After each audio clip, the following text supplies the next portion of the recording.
I'll call to order the Ascension Parish Council meeting for Thursday, June 20th. If everyone would please stand for the prayer and the pledge.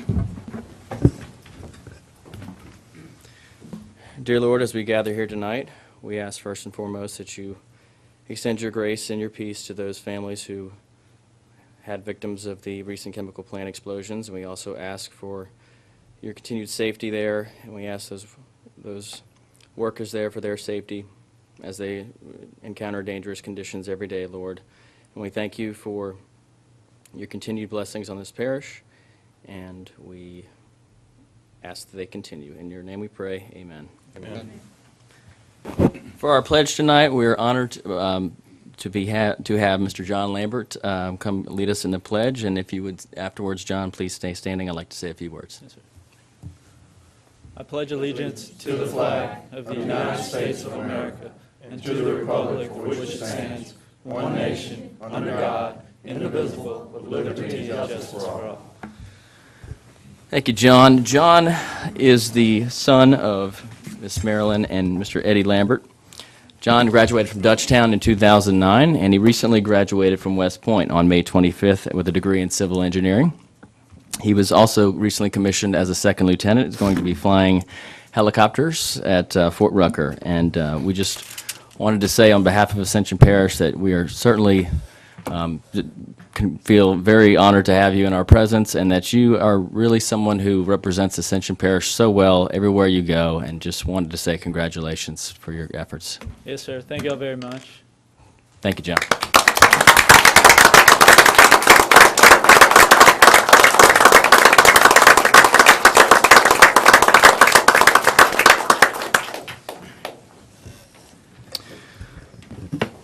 All right, next up, Madam Secretary, is a roll call. We have all members present with the exception of Councilman Oliver Joseph, who I believe is with his son, and Councilwoman Terry Cazzo.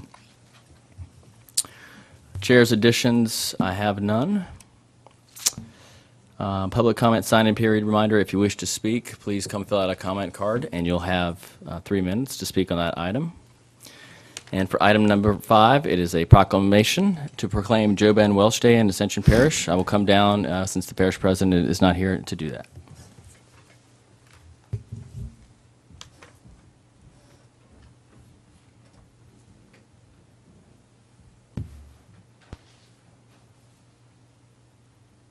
Dr. Welch, if you would please come up here along with members of the RPCC board, please.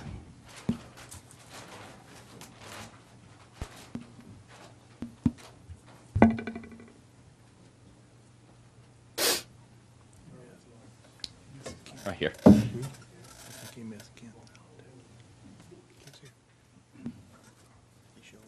This proclamation is to proclaim June 20th, 2013 as Dr. Joe Ben Welch Day in Ascension Parish.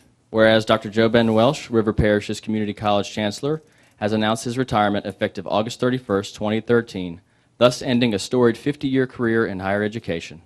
And whereas under Dr. Welch's leadership, RPCC has experienced unprecedented growth, being named in 2010 the fastest growing community college of its size in the nation by Community College Week, and the 2013 graduating class of 206 students is larger than the college's entire first-year student body. And the RPCC class of 2013 is also the largest graduating class in RPCC history.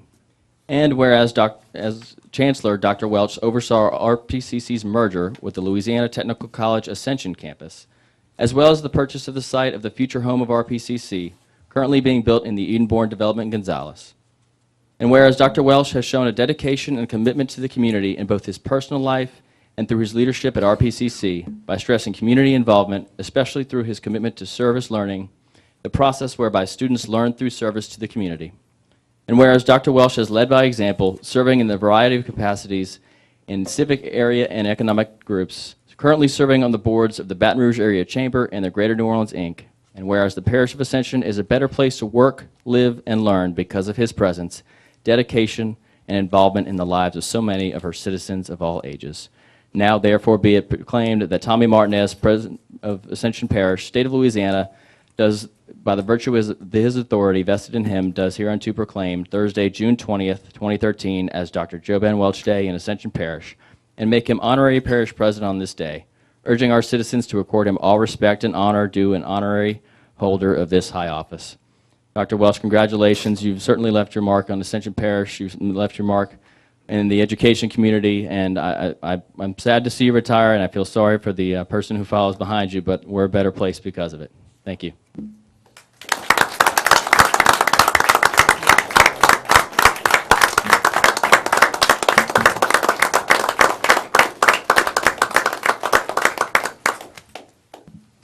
Well, I'd just like to thank the staff that's here that helped do this list of things, and we're really beginning to hang a lot of steel out there on that Edenborn site, and I'd invite you to come by and take a look at it. But would all of the staff folks that are here at RPCC stand up and be recognized? These are the people that make things happen. Thank you, Dr. Welsh. Dr. Martin, would you like to say anything else?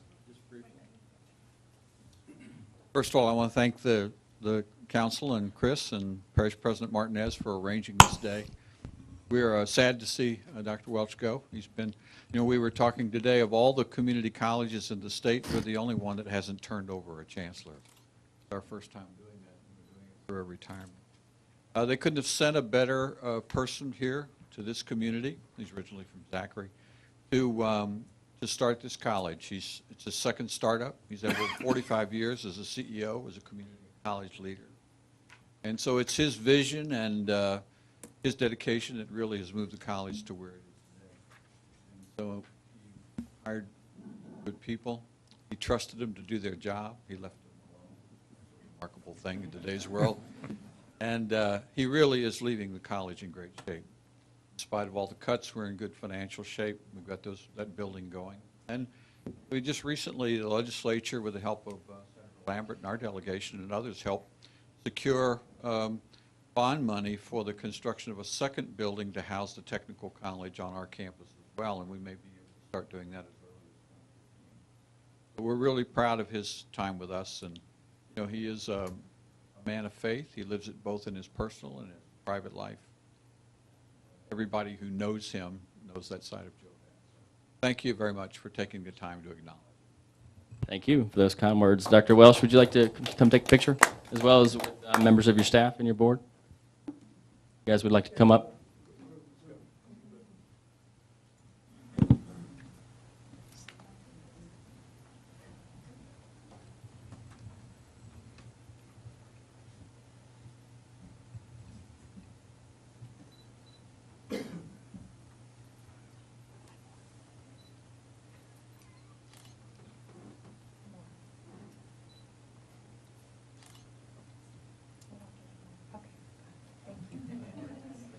Thank you all.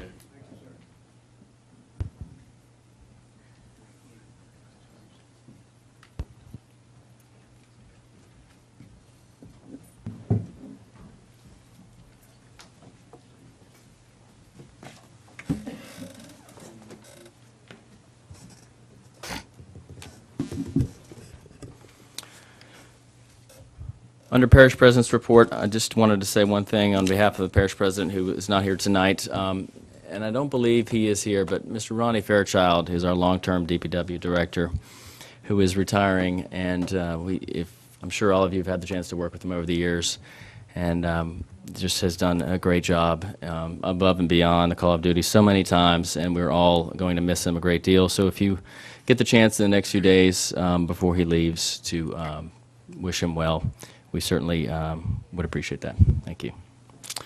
Item number 7 is the consent agenda, and the chair would entertain a motion to adopt.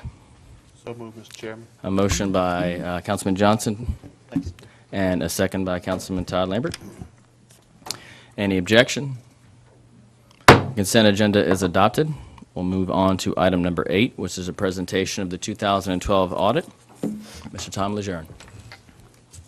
Thank you, Mr. Chairman.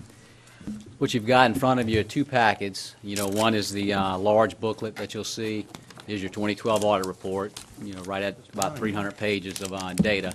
We'll save you that tonight, and I'm going to go over another packet that's with you, which is about 11 pages of information that is basically a summary of some of the key issues we want to talk about, and which is really coming from the total document. But and you'll see that in your packet is just a PowerPoint presentation. This information for you guys, we've reviewed it with the administration, we've met with finance, and then we had an audit committee meeting back on June 10th, which comprised Terry and Chris for that meeting. Ms. Claude wasn't able to make it, but we went through this data, so this will be repetitive for Chris. But basically, if you start on page 3 of that document, really what we did here is I want to show you a number of things. One is just what happened during the year. Where did you start the year from a net worth standpoint? What occurred from an operating surplus or deficit standpoint? And where you ended the year from a net worth standpoint. So if you go to the bottom part of that page and look at fund balance, you can see you started the year with right at about $181 million, or excuse me, $141,800,000 million in net worth. For the year, you had a surplus of right under $6 million, leaving you with right at about $147 million in total net worth. Obviously, that's pretty strong from a financial perspective. Anytime that you can grow your net worth and our net position, that's always successful. Now, looking at the composition of that, that $147 million sounds like a lot of money that you could do a lot of things with. So one of the things we did differently this year was break that down into various components in terms of the parish's obligation for that money and how you can spend it. So if you really start from the bottom and move your way up, looking at restricted capital outlay and debt service funds, these are dollars set aside for the expenditure on certain major infrastructure capital outlay projects or property-related projects, or debt service funds that are set aside that is obligated to spend down on debt that you owe the bank. Roughly, that's about $64 million of that $147 million. And as you can see, it's really dominated by two primary activities, drainage and roads. You get $38 million in drainage funds, and you got roads of about $17 million. So although that's a lot of cash position, a lot of net worth, let's face it, we know $17 million only gets you so far when you're building roads or rehabbing roads. So it's certainly not enough money for the infrastructure needs of the parish, but certainly makes up a large portion of your net worth. As you move up to the second group of funds and looking at operating, really the discretionary and this, which is the first group, and this restricted operating funds are all the things that you do from a program and a service standpoint that's really non-capital, non-building assets. Of your $147 million, you've got $68 million dedicated for certain activities. And as you can see, you go down that list, you can see what those relate to. The biggest one there is drainage. That's a dedicated sales tax that you get for east side drainage primarily. And as a result, you have an obligation legally to spend it on that type of activity. So, and it has a very good net worth or net fund balance. So that's sort of the good news. But on the other hand, you can only spend it relative to that activity. And as you go down the line, you can see where it lays out. Really the top, really 4 or 5 categories. Fire protection, same thing. You have a dedicated tax that the voters authorized the parish to receive, but has to be spent on fire protection. And basically that goes down the line. And as you come up to the top part, you have discretionary funds of about $15 million. And I use the term discretionary, meaning that you can use it on various or any lawful activity that the parish undertakes. So it could be used in any of the categories below, or to fund anything that a parish government can lawfully do. But you got right at about $15 million in net worth that you could use for some other purpose. Now, the thing that, or the philosophy that the parish has had is that's represented its savings account. That's basically gives you the flexibility or the financial flexibility to basically manage things with some comfort. So as a result, you want to keep some reserves on hand so that you can operate comfortably. The parish operating budget is just under $80 million, and so that leaves you with about $14 million of just net cushion, so to speak. So it's not a lot when you look at the size of your operation. So it's probably what I'd look at as almost a minimum, or you certainly wouldn't want to deplete that too far, just so that you can operate, give you some flexibility, give you some discretion in terms of the types of programs you may want to fund. So that's sort of basically where you are from a net worth perspective. As you go to the next page, it's put out for you in a graphical fashion, and so you can see the last 5 years from 2008 to 2012, what's happened with those numbers, and sort of two things. You know, one, as you look at the blue part as well as the green component of this graph, that's basically that discretionary component as well as the restricted operating component. You can see that's grown dramatically over the last years, and there's a host of reasons that we'll talk about later.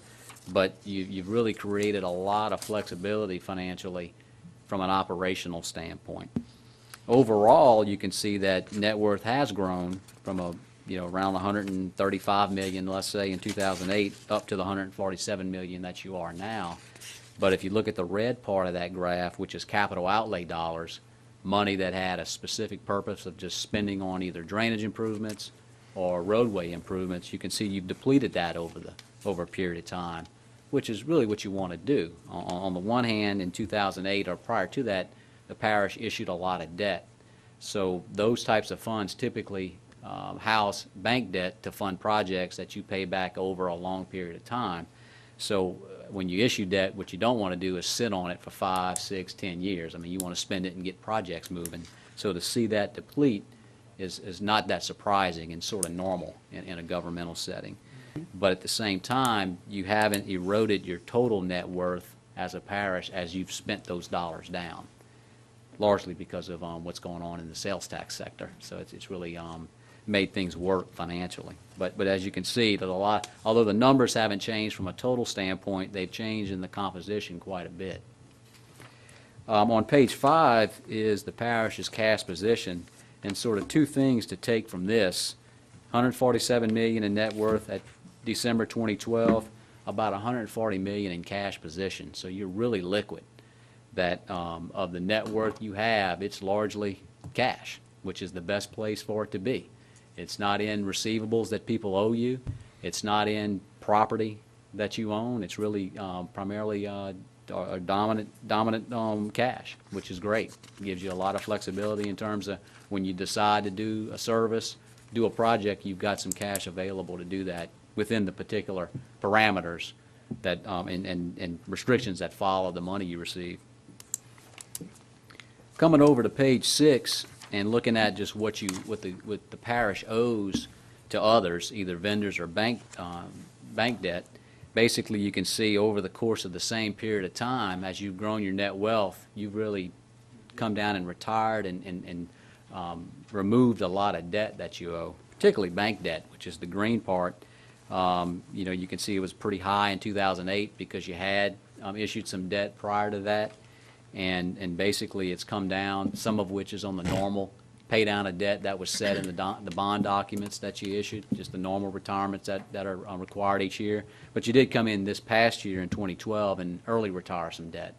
So you were able to grow net worth, grow your cash position at the same time, based calling debt and retiring some debt early along with the normal maturities. So that's pretty strong from that perspective. On page 7 and 8, here you've got just what's going on from a revenue and expenditure standpoint. So the resources coming in to the parish and the expenditures that you make. Basically looking at 2012 and comparing that to the last 4 years, you were really up in a number of categories. You look at the blue and the green part of this graph, which is sales tax and ad valorem tax. You can see that was up to right at about $65 million in 2012. And if you just compare that to the last 4 years, it's really the high point of this trend.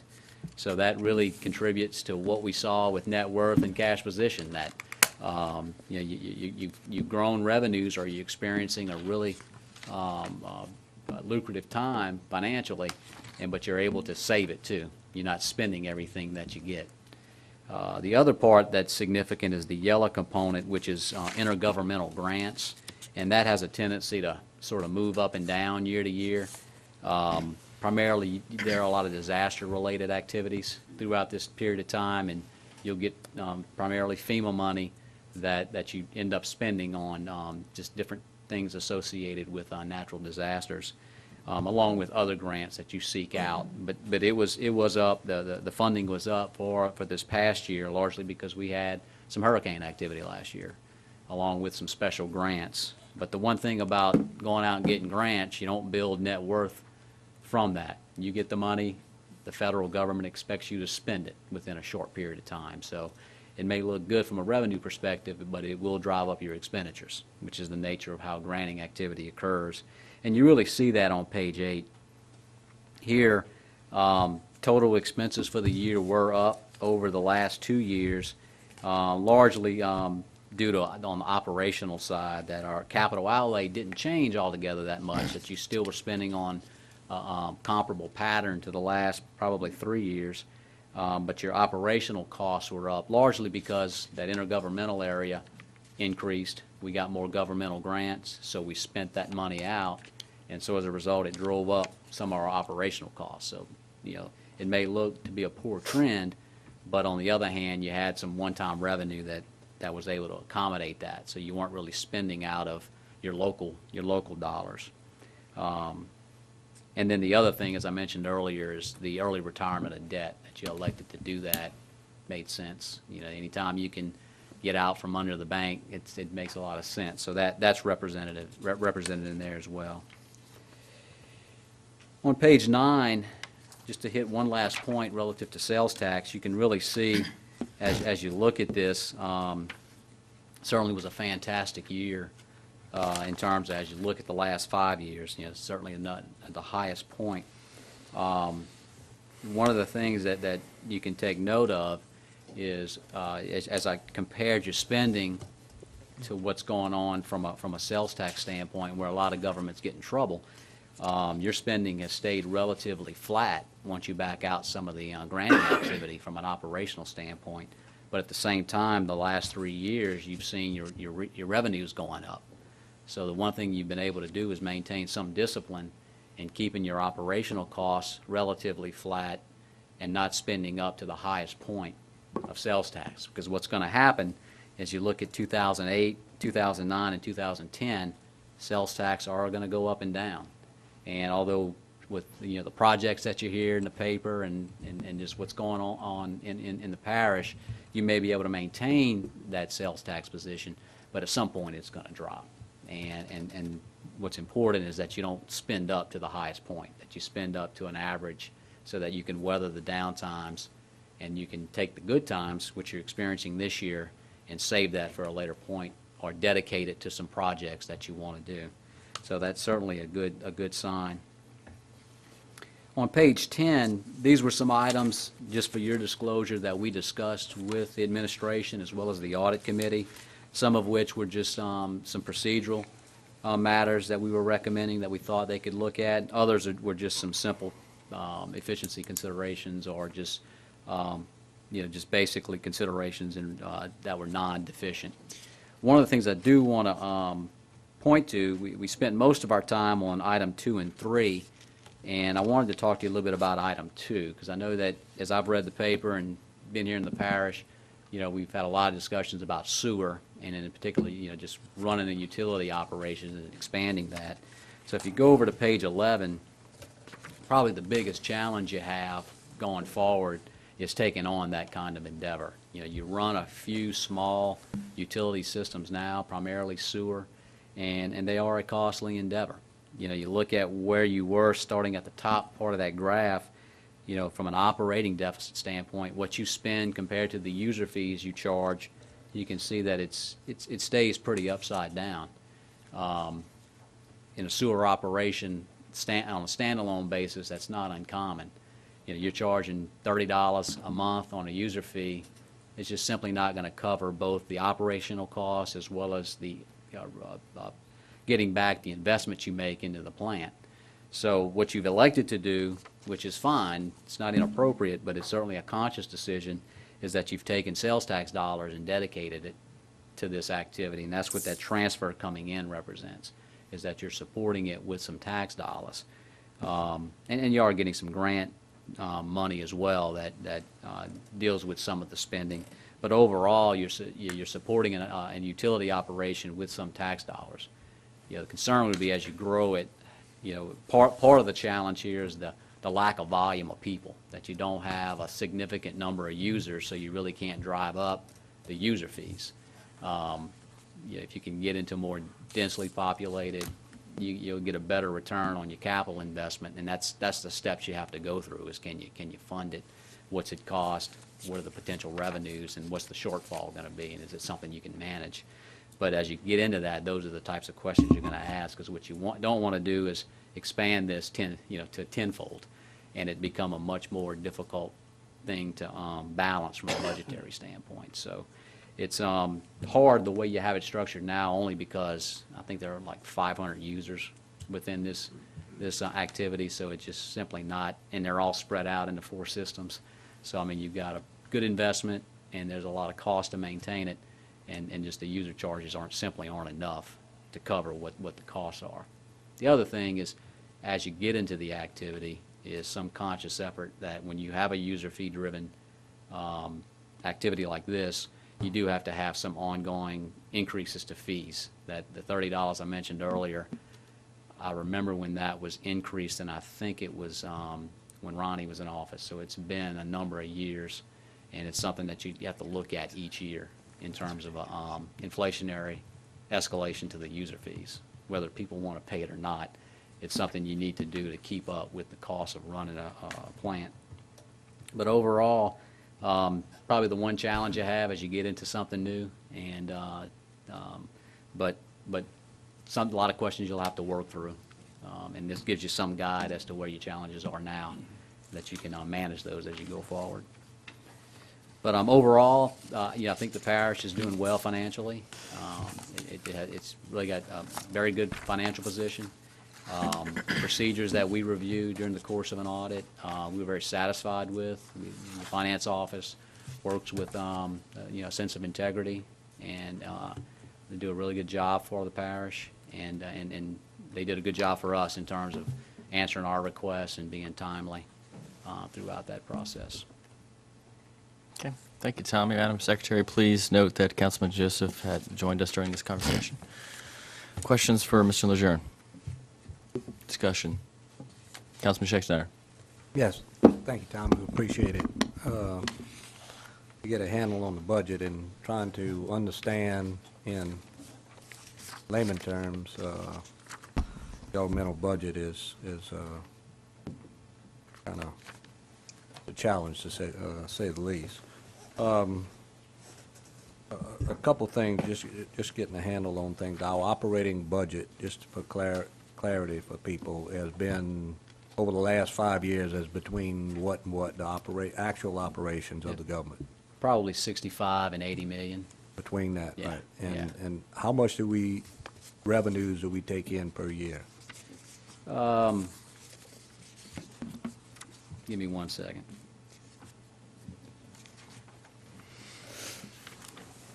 This past year was right at 80. Right at As I 80. look at your governmental funds, you took in right at 80 million, and you spent right around 77 million. Right. And not, that's with these governmental funds that And you it's, have. and it's been right about that, Yeah. those numbers. Yeah, you probably you were a little bit lower in your costs and a little bit lower in your revenues. This year was a little higher in the sense of sales tax was up. Right. But Okay. but as you look at some of the graphs I have on that, I think it's page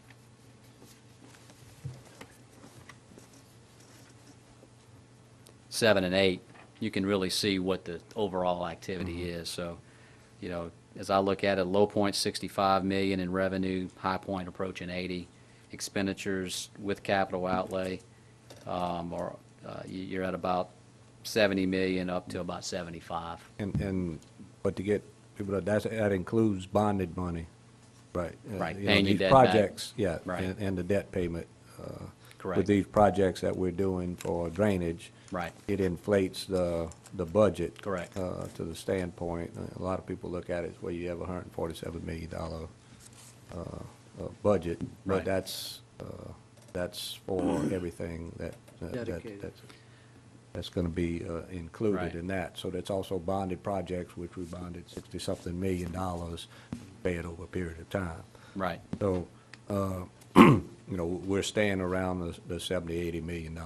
Right, on Is a, what we're- an annual basis, that's about. And what- we've been able to save money, and it's up to, according to this, 14 million approximately? Your total net worth is about 148 million. No, I'm talking about on cash reserves on, Yeah, about, your cash reserves are about 140 million. yeah. Okay. Yeah. And what could we, and my question is, what could we, if, tomorrow, if we wanted to spend all the money that we had available in the bank to spend on building a road or building something, what is there that we could spend that wouldn't take away from the operating expenses? That's kind of the black and white question as to what's available.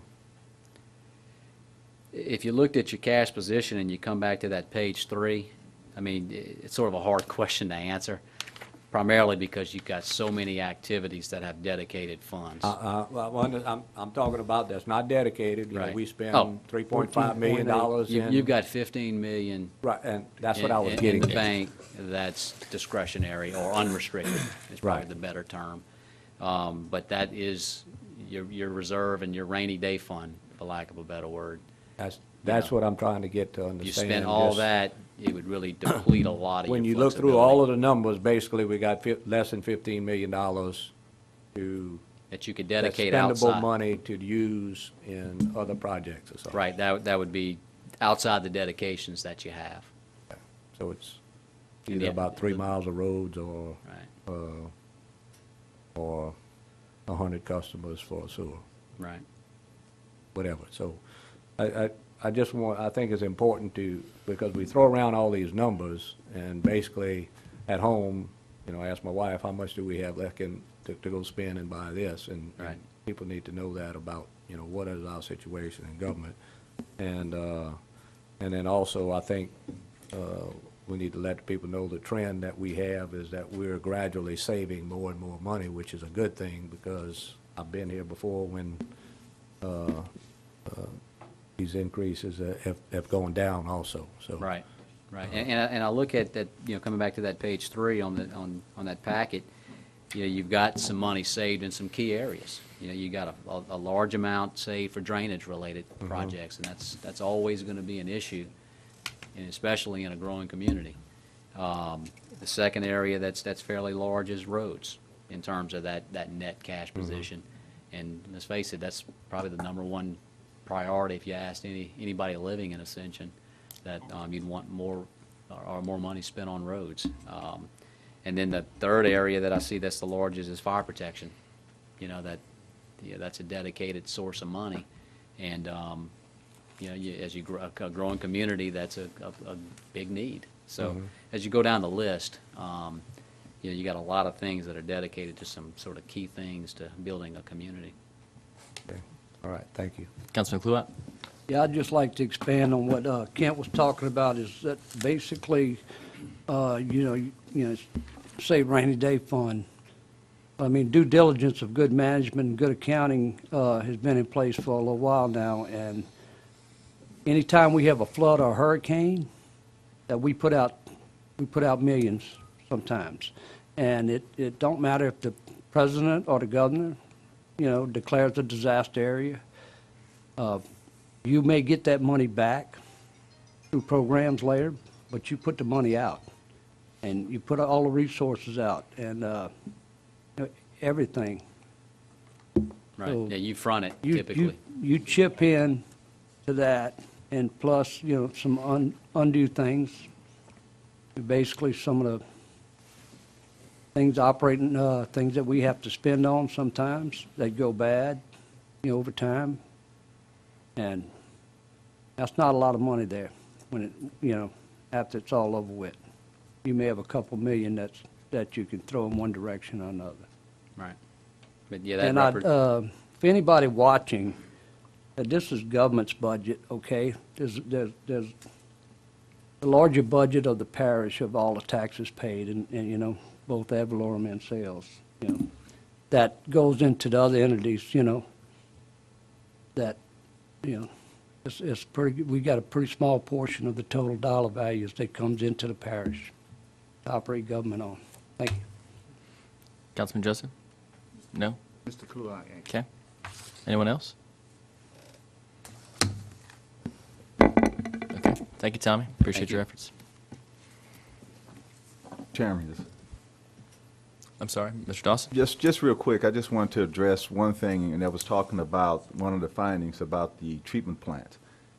There's about 5 or 6 plants that the parish operates, and it's my understanding that some of these plants were kind of inherited by the parish, that you had entities that left the parish, and then it fell on the parish as responsibility for operating these systems. So these are things that we have concerns with, and as was spoken tonight, we have to address. We are looking at some increases in fees to address this. We had an engineering company give us a complete assessment of every plant, what's required to get it up to standards to help us have more efficient operations. So we're looking into it. But it is an issue. We have to put funds to this operation, and as was stated tonight, the current public or the number of people that's on the system is not enough to quite handle it. So I just wanted to say that it was noted in the meeting we had with finance, and the utility department is looking at it and looking at it very closely. Okay, thank you. Item number 9 is approval of participation agreement between Ascension Parish and the Assumption Parish Sheriff's Office. Ms. Manda? This agreement is for, like, the sharing of the beds. Okay. As you all know, the St. James Detention Center is closing at the end of this month, I believe, and we have juveniles who are actually there. So this agreement was emailed out to everybody as well today, and the only changes were with some naming between Ascension Parish and Assumption Parish with some phrases and things of that nature, but essentially the agreement's the same that has been discussed. Councilman Todd Lambert makes a motion and a second by Councilman Kluat. Do I hear any discussion? Councilman Joseph? this is only guaranteed 10 days for the amount of money, $456,000. That's correct. So I just wanted the public to understand, the juvenile, it is expensive. Mm-hmm. And we only guaranteed 10 beds for the whole year. So, I mean, so we had no other choice. Bottom line, this agreement is a good agreement for $456,000, 10 days. That's the only comment. Okay. Anyone else? Councilman Satterley? Yes, thank you, Mr. Chairman. Just as a follow-up to, I think it's important that the public notes that they're not seeing this participation agreement as we are. Not only is it 10 beds, as Councilman Joseph indicated, that, you know, that in times that may not be enough, but when it is enough, it's not like we're just paying them a bunch of money. As I read this agreement, Mr. Chairman, correct me if I'm wrong, money would be prorated back to us if the beds are not used. Is that not correct? That's correct. Thank you. Okay, good point. Councilman Olason? I think, and unless I missed something in it, I think that we only get that money prorated back if the beds are used by someone else. I think if they stay empty, we don't get it back, correct? That's what I want to That's make sure of correct, that. yes. Good point. But to Councilman Joseph's point, I mean, it is, I think we'll probably end up using most of those beds, unfortunately, if things hold, and it is certainly expensive, but to the administration's credit, and I know Mr. Parrington's not here, but he's done a lot of heavy lifting on this, as has President Martinez. I mean, this is the best rate around, essentially. This is expensive, but there's really not a lot of options. And this was, you know, again, there's, of course, coming up later and at another meeting, further discussions about funding and all of that. But I think this is, again, part of that argument of why we need to be in a position down the line to be able to address this situation ourselves as we continue to grow in this parish. So that would be my only comments. Do we have any other discussion? Councilman Lambert. I guess the big thing with that, Chris, is, you know, we are looking at something a little bit further down in the agenda as far as the millage passing on the people. Why are we going 5 years with this contract if who knows if we pass this millage, whether or not we want to open our own facility and keep some of our money here. I know we plan on using a portion of it, Right. of the millage, you know, for a escrow, maybe down the road for us to open our own, but we had to go with a 5-year contract. Well, it's Is that- for not less than one, but it can't exceed 5. So if it's a minimum of 1 get year, out of it, but we yeah. could get out. Yes, sir. Yeah, that's all I got. Chairman, Ms. from what Manda. I understand, the sheriff and O'Neill negotiated the rate, so we'll be locked in for 5 years. and So it's we a are lower locked rate. in for So I 5 think that years. was the We're purpose. locked in with the rate. The The rate. rate. Well, the rate, well, yeah, that's what I'm saying. But we could get out of the agreement. We're not locked into Okay. the agreement itself. If for some reason we had, within 5 years saved enough money, then to be able to. But that's probably unlikely with the cost of a center. Okay. Any other discussion? Is there any objection to passing this agreement? Hearing none, participation agreement is adopted.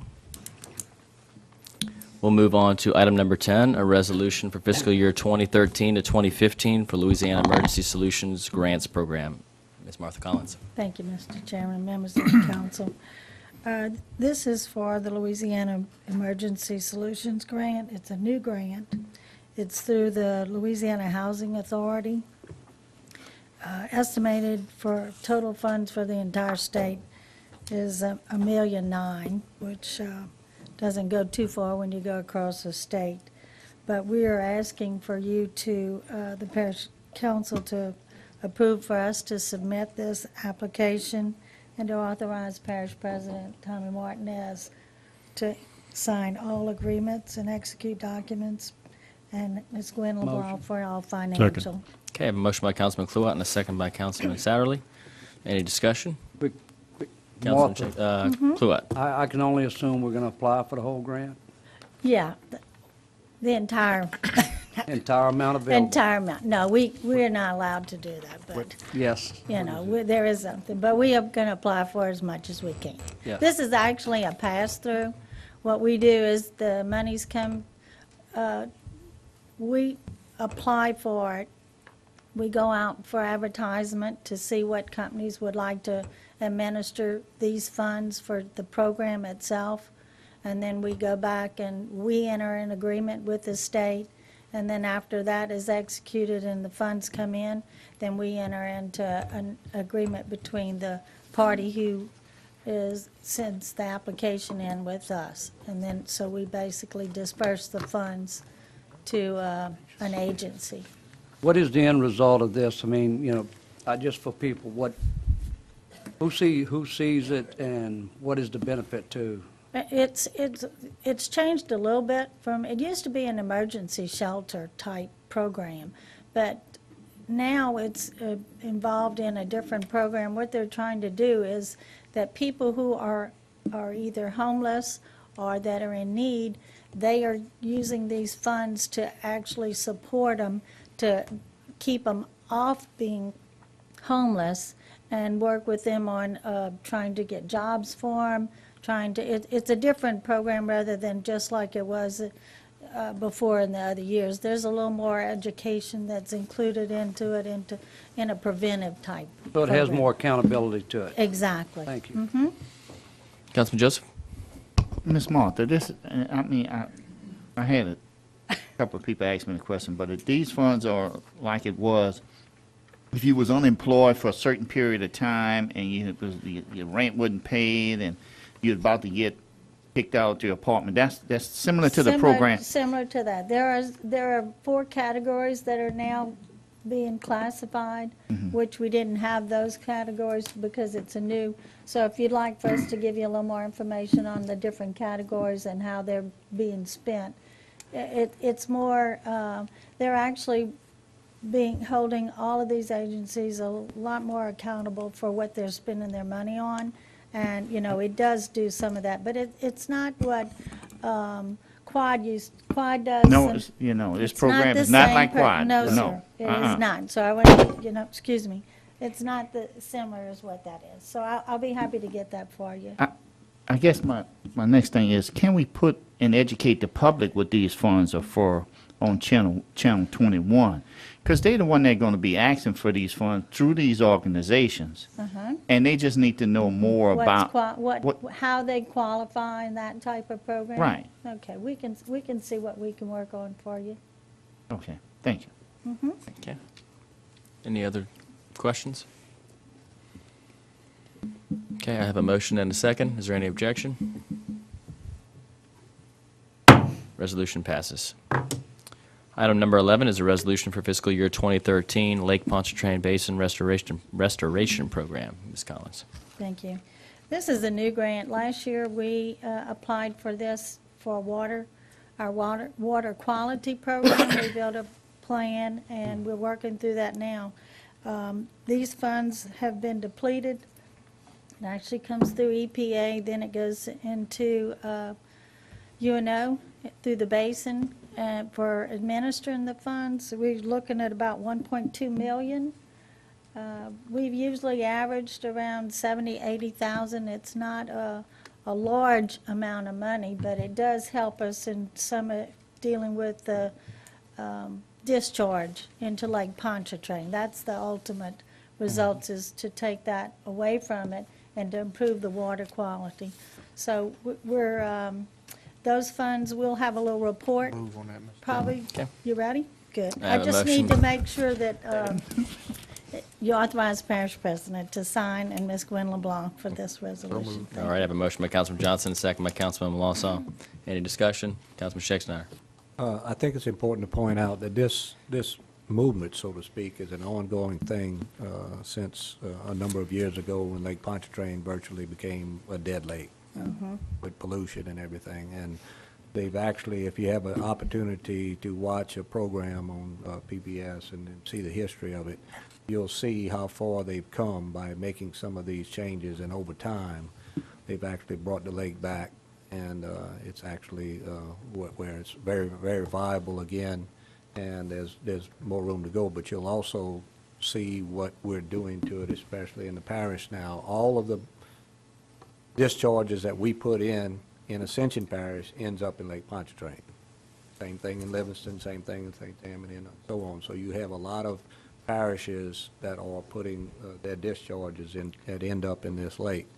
And so everything we do, all the different things that we laws that we pass that allow certain discharges end up there. So it's something that's an ongoing thing, and everybody continually needs to be educated. We need to keep working to keep this clean. So.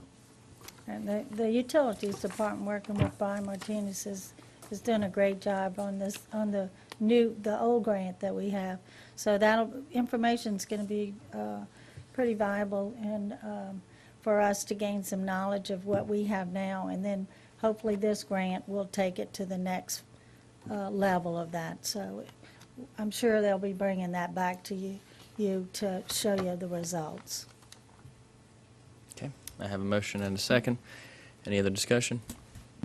Any objection? That resolution passes. Thank you. Item number 12 is zoning review ID 2310.13, lots 46 and 47, Old Hickory Woods for Leela Mae Guitro, located on the west side of Louisiana Highway 44, approximately 1,000 feet south of Causey Road, to amend the Ascension Parish zoning map from medium intensity residential RM to mixed use 2 MU2, to accept or deny. Chair would entertain a motion to accept or deny the recommendation.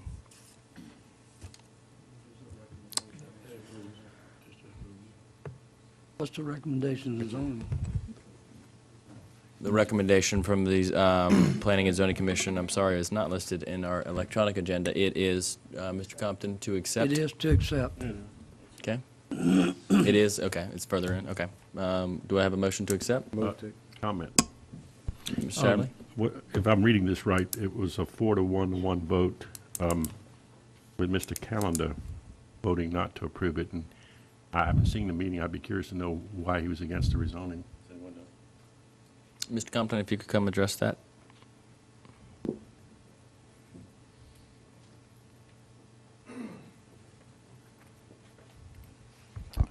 I don't want to speak specifically for Mr. Callender, but there were some objections from some citizens with concerns for traffic and drainage. And I believe Mr. Callender wanted there to be maybe a little bit more study put into that. It was our belief that the zoning map, when we did the change in 2008, 2009, those properties were zoned commercial. And when we went through with the map and looked at them, it looked like they were all part of a residential subdivision. And so for us, we just continued the RM zoning through them. And when they came to us and petitioned for the rezone, we actually didn't charge them because we realized that they were zoned commercial before. And with the new MU2 category, we felt like it was okay to put them back as a commercial designation as MU2. We also explained to the citizens that if they get built as commercial lots, they'll have to meet the drainage requirements in the code, as opposed to if they stay residential and they build a house, there's no requirements for any drainage for those lots. So we recommended approval. Okay. Councilman Lambert? Yeah, I also watched that meeting. There was a lot of opposition. There was, I guess, a lot of opposition when they come to the stop sign to get on 44. They had a traffic issue that they was worried about being all commercial right there. Had a lot of opposition on it, and we have a lot of drainage on the front end that's very low.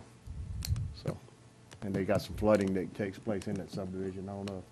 Benny, that's yours? Yeah, the flooding's been mostly handled, but it's towards the back end of it. That front part of it Does catch a lot of does catch a lot of water coming from through the subdivision coming out. As far as, I haven't heard of any flooding issues in that front part of it, with the ditches being maintained like they have been. Is the concern is standing water on the Causey Road or the northwest end of it, is my understanding as far as the drainage. Mr. Compton, as far, real quick, Mr. Compton, as far as those drainage issues, so you were saying with, if it is a commercial building there, and it is MU2, I guess anything there would have to be, you're saying the drainage, or your comment at least, as far as drainage potentially being improved versus current state, or not? It's not that property's job to improve the drainage. It's to ensure that it doesn't get worse. No impact. Okay. Mr. Satterley? Oh, thank you, Mr. Chairman. Ricky, while you're there, too, we're not required to have a traffic impact study to do this rezoning, right? No, sir. Okay. I move to accept the planning and zoning recommendation. Okay, I have a motion by Councilman Schexnayder to accept the recommendation for the rezone to MU2. Second by Councilman Dempsey Lambert. Any other discussion? Any opposition? Hearing none, that motion is passed and accepted. Item 13 is zoning review ID 2315.13, Lot 91, Old Hickory Wood subdivision for William Rieger, located on the west side of Louisiana Highway 44, approximately 1,300 feet south of Causey Road, to amend the Ascension Parish zoning map from medium intensity residential to mixed use to MU2 for review only. So we will move to item number 14, which is zoning review ID 2311.13, lots A-1, A-2, and tract IJK-1-1 for Craig, Rebecca, and Ralph Bruno, Acadia Land Surveying LLC, Council District 5, located on the east side of Louisiana Highway 44, approximately 300 feet south, and on the south side of Louisiana Highway 42, to amend the Ascension Parish zoning map from Crossroads Commercial to Small Plan Unit Development for review only. With that, we'll move into our introduction of ordinances section. Item number 15 is an introduction of an ordinance to amend Section 16-1 of the Ascension Parish Code of Ordinances adopted by the Ascension Parish Council on June 20th, 1996, adopting an official personnel policy manual for the Parish of Ascension. I need a motion to introduce. Motion introduced by Councilman Todd Lambert. Second. Second by Councilman Kluwat. Any objection? Ordinance is introduced. Item number 16, introduction of an ordinance to declare surplus and authorize the sale and/or transfer of a vehicle, a 2005 Ford pickup, to be transferred to the town of Sorrento. Motion introduced. Motion introduced by Councilman Satterley. Second. Second by Councilman Schexnayder. Any objection? Ordinance is introduced. Item 17 is an introduction of an ordinance budget amendment number 2 for the 2013 budget. Motion. Motion by Councilman Kluwat. Second. Second by Councilman Johnson. Any objection? Ordinance is introduced. Item number 18 is an introduction of an ordinance to authorize a 1 mil property tax to fund participation agreements for the care and maintenance of juveniles awaiting prosecutions for crimes committed in Ascension Parish and subsequently to acquire, construct, equip, maintain, and operate a juvenile detention facility in Ascension Parish. I do have a comment card from Mr. Richard Pittman. If you'd like to come speak, you have 3 minutes, sir. Thank you. My name is Richard Pittman. I am with the Louisiana Public Defender Board. I'm the Deputy Public Defender for the state of Louisiana and the Director of Juvenile Defender Services. I'm also a resident of Ascension Parish. I grew up here. I graduated from the high school across the street. And as an employee of the state, I am forbidden by law from lobbying. And so I can't give an opinion as to whether or not you should pass this ordinance or build a juvenile detention facility. And personally, I really don't care if you do or not. But I do think that if you're going to do it, you should do it with eyes wide open. And what I mean by that is you should do it with the knowledge that, that the nationwide and statewide trends are to de-emphasize secure placement of pretrial detainees. Currently, there are beds in the state, across the state of Louisiana for approximately 500 juveniles across the entire state. There are about 13 juvenile detention facilities. And when I say de-emphasize, I'm talking about funneling nonviolent offenders out of the juvenile detention system. I called Alan Robert today in preparation for this. He's the district defender for the parish and a couple of neighboring parishes. And he told me from his database he is the person in charge of coordinating juvenile defense in the parish. There are currently 5 juveniles in Ascension Parish awaiting trial for violent crimes. That's 5. You've approved a contract to hold 10 with Assumption Parish. You should also know how much it costs. I was looking for good data today, and unfortunately the data I found was 20 years old. And this 20-year-old data said that it cost about $100,000 per bed to build a juvenile detention facility and about $36,000 per bed per year to run it. You've recently approved this for 400-something thousand. I'm sorry, I didn't catch the number. 400-something thousand for 10 beds. You're probably not going to be able to run a juvenile detention facility with 10 beds for less than that. And you probably aren't going to want to build one that small anyway. Other jurisdictions are having a great deal of success across the state. Across the state, juvenile detention populations have declined by about 50% from their highs in the mid-90s, thanks to the work of the Annie E. Casey Foundation, which has been working with juvenile detention facilities voluntarily in Caddo Parish, Calcasieu Parish, Orleans Parish, Jefferson Parish, and East Baton Rouge Parish, to decrease their juvenile detention facilities by funneling nonviolent offenders out of their juvenile detention facilities at great savings to the parishes in question, using those savings to implement other pretrial measures that are less invasive than secure detention and less expensive than secure detention, which at the same time do not promote crime the way current literature says that pretrial juvenile detention of nonviolent offenders promotes crime. It promotes crime. I'm sorry, my time is up. Okay, thank you, sir. The chair would entertain a motion to introduce. Move to introduce. Motion by Councilman Schecksteiner. Second. Second by Councilman Johnson. Any objection? Yes. Okay, motion to introduce in a second with one objection to the introduction. Any other objections? Hearing none, that ordinance is introduced. All right, we'll move on to item 19, introduction of an ordinance to amend the Ascension Parish Unified Land Development Code, LDC, Table A, permitted uses by district to allow enclosed car washes as permitted use in a mixed-use 2 MU2 zoning district. Motion by Councilman Dempsey Lambert to introduce. Second. Second by Councilman Johnson. Any objection? That ordinance is introduced. We'll move into our public hearings of our ordinances. Item 20 is a reading of an ordinance to supplement Chapter 13, door-to-door sales, to the Code of Ordinances of the Parish of Ascension to regulate peddlers and itinerant vendors in Ascension Parish. Ms. Manda. Whereas Section 6-02, enactment of an ordinance, permits the parish to make and amend an ordinance as it may deem necessary and proper for good government, order, and protection of persons and property, and for the preservation of the public health, safety, and welfare of the parish and its inhabitants. And whereas the Parish Council of the Parish of Ascension desires to amend and supplement Chapter 13, Section 11, door-to-door sales of the Code of the Parish of Ascension, Louisiana, to regulate peddlers, hawkers, solicitors, and itinerant vendors.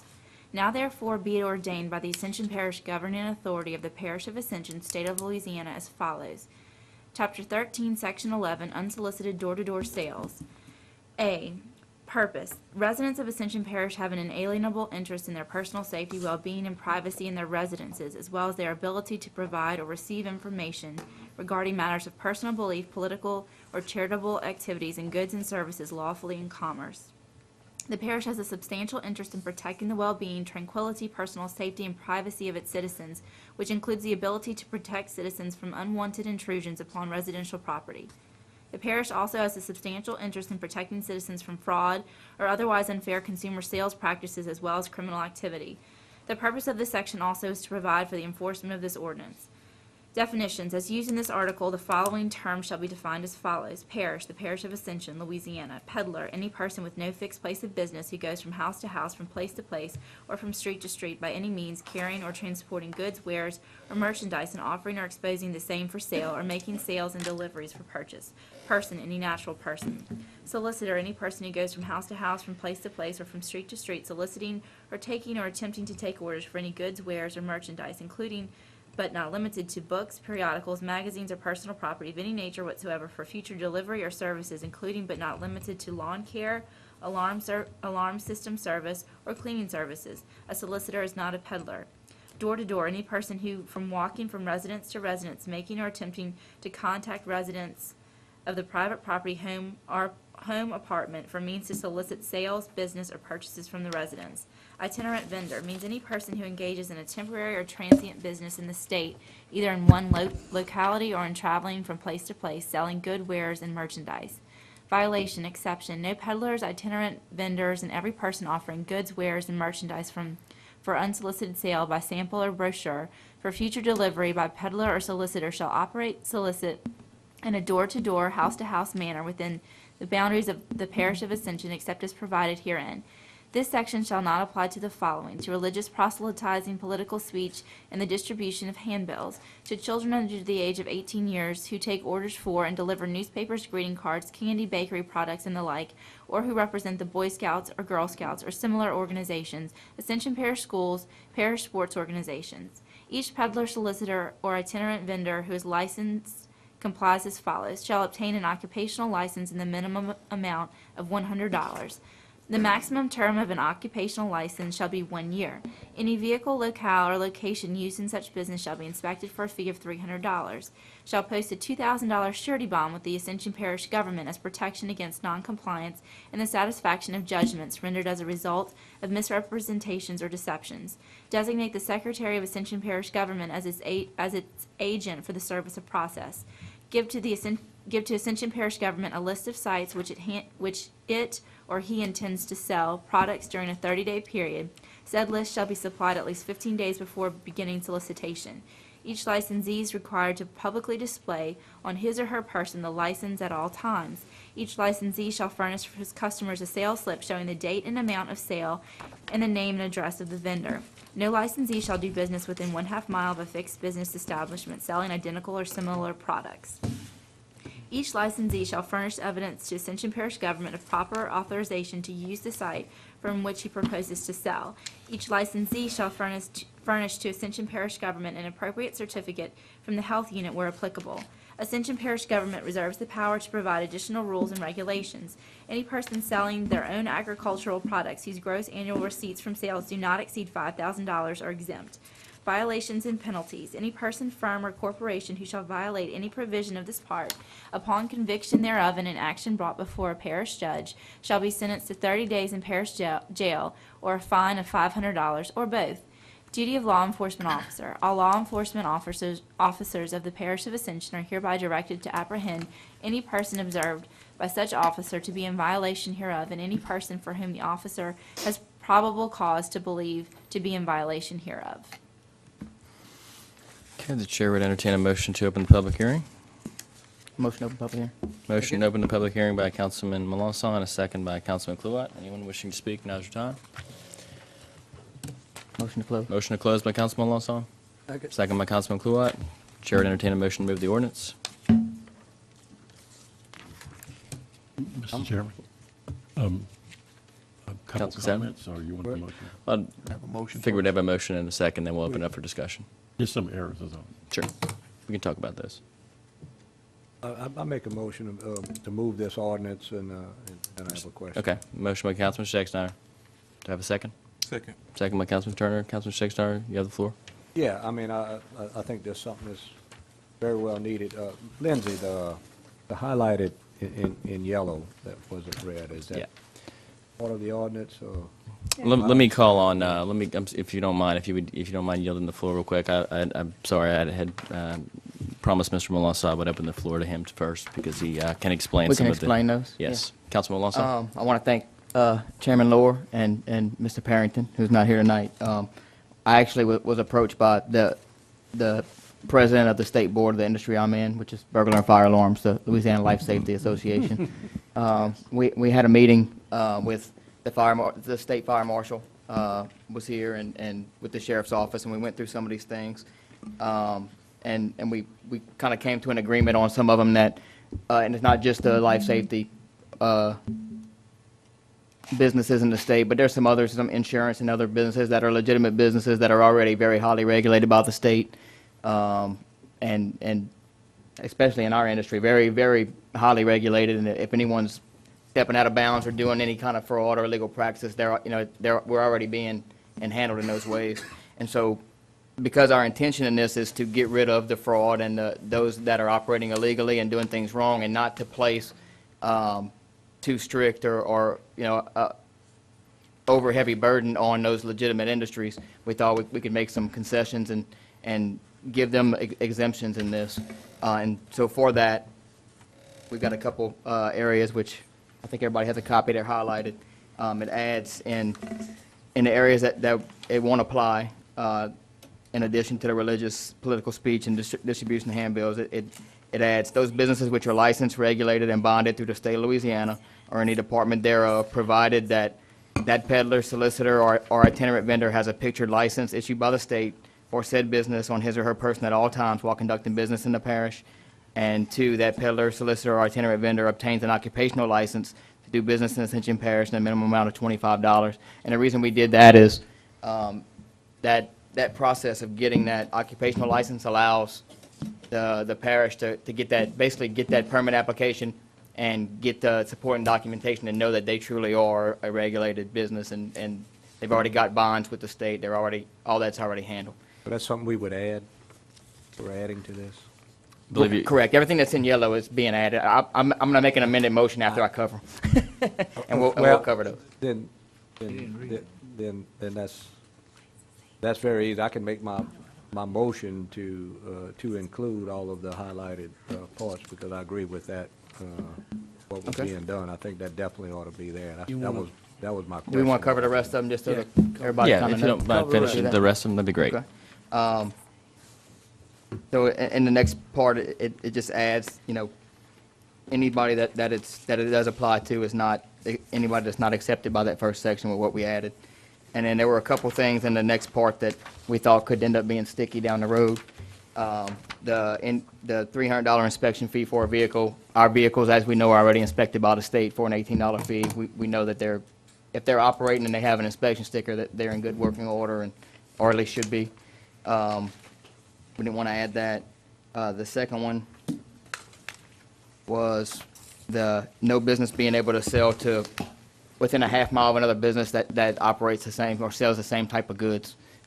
You're definitely stepping on some constitutional questions when you start regulating competition. We didn't want to do that. And we have one that's not scratched out here, but Mr. Parrington and I spoke today. We're talking about scratching out E, giving the list to the parish 30 days, 15 days in advance of everybody you're going to visit in the next 30 days.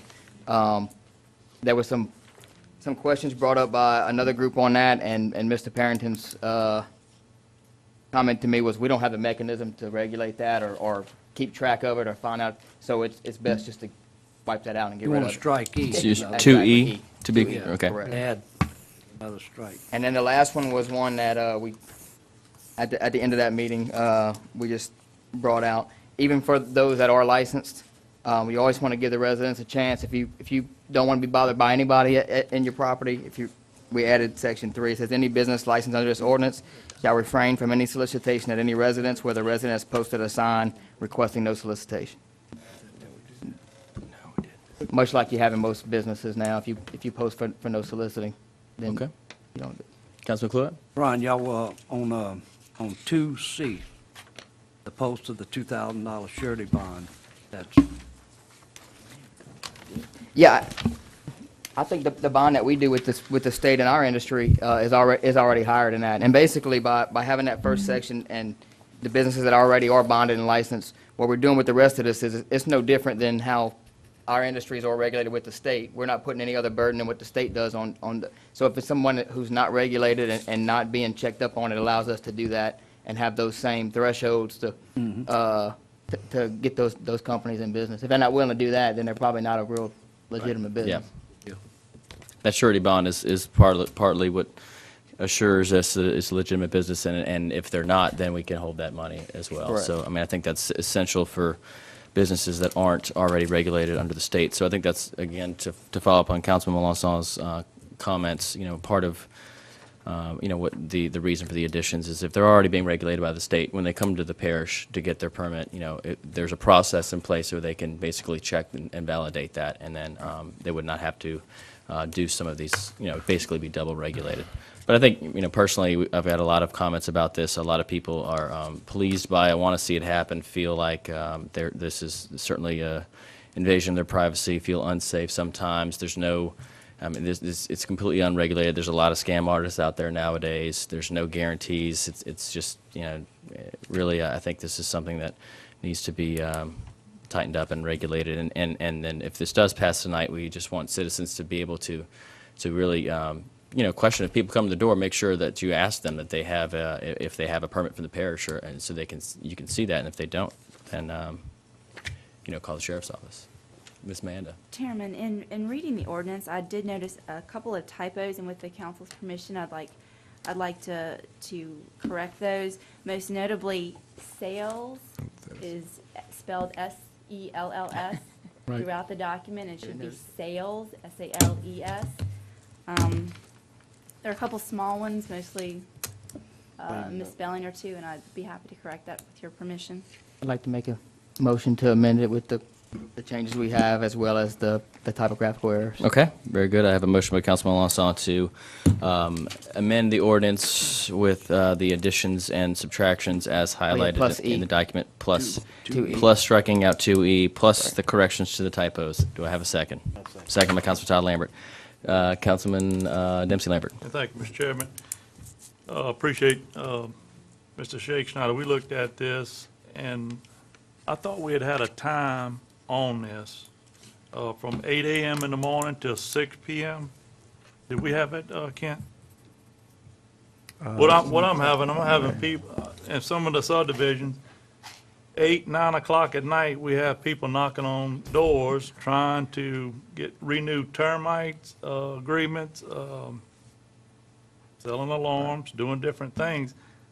If we're going to go through this, I think we need to set a time on it so they're not bothering these. I have no problem with that. I mean, we have noise ordinances after 9 p.m. that we don't Yeah. want people bothering you in your home. I thought we had that. What, yeah. Councilman Shake Schneider. There was discussions about that, and I think from Sheriff's Office, and basically, what was kind of decided was that if they had been permitted and things like that, those people are not going to do things that are going to that are going to cause problems. And what we're getting is people that would not be permitted going at 9 o'clock or 10 o'clock. I know I'm not going. And it's and so a lot of times with work schedules as they are, some of these people go visit at different times due to work schedules. And so rather than try to put an arbitrary time, more effort was being spent into getting the proper people permitted so that the people that would be going to someone's house would be people that would be desired people that we would want to go to people's house, and we would keep people away from there that we didn't want there. And so this is targeted, let people know, this has been an ongoing discussion for a long time. It's something that is real in the parish, that we have people that, that in discussions with the sheriff office and from personal experiences, you know, where we live in our area, is that people come to the door and try to sell you a bill of goods. Most of the time, they're from out of state. They're running through in vehicles, working in teams, and they're trying to look out for people that are vulnerable. And so this gives you something. You can ask two questions. Number one, are you licensed by the parish? You have a permit? And number two, if not, then we'll be calling the sheriff's office and get you checked out. And so that gives people a peace of mind. That's all it is. If you're a legitimate person doing business in the parish, you would welcome a visit from the sheriff's office and an officer, and be glad to check out and have people have the being calm about you being around them. And so that's all we're trying to do. Unfortunately, in this day and age, we have people that take advantage of others. So. Okay. And Mr. Chairman, I would like to also offer a substitute motion with the entire changes that we have here. I would like to also add that the times will be from 8 a.m. to 6 p.m., that they could do their door knocks. I have a substitute motion by Councilman Lambert to add the times. Do I have a second? Second by Councilman Johnson. Any discussion? Councilman Satterley? Yeah, probably should have got that in before the third substitute motion, but Lindsay has already mentioned the sales and sells, but I note also on the third page, shouldn't Lindsay probably, it's probably a typo again, probably be probable, it's on page 3 on the E, duty of the law enforcement officer. Yep, Mr. Satterley, there were several I mentioned, Okay. and I got So that's all of them. understood. The that'll be in there. typos will be corrected in And there's a full. there's language problem on page 1 on the door-to-door. Any persons go from walking. I did That that fixed as as well. well. Okay, I'm Okay. fine. Thank you. I think we're covered. Okay, any other discussion? Is there any objection? Hearing none, ordinance is adopted. Thank you. Councilman Lambert, Motion to adjourn. motion to adjourn. Second by Councilman Kluwat. We are adjourned.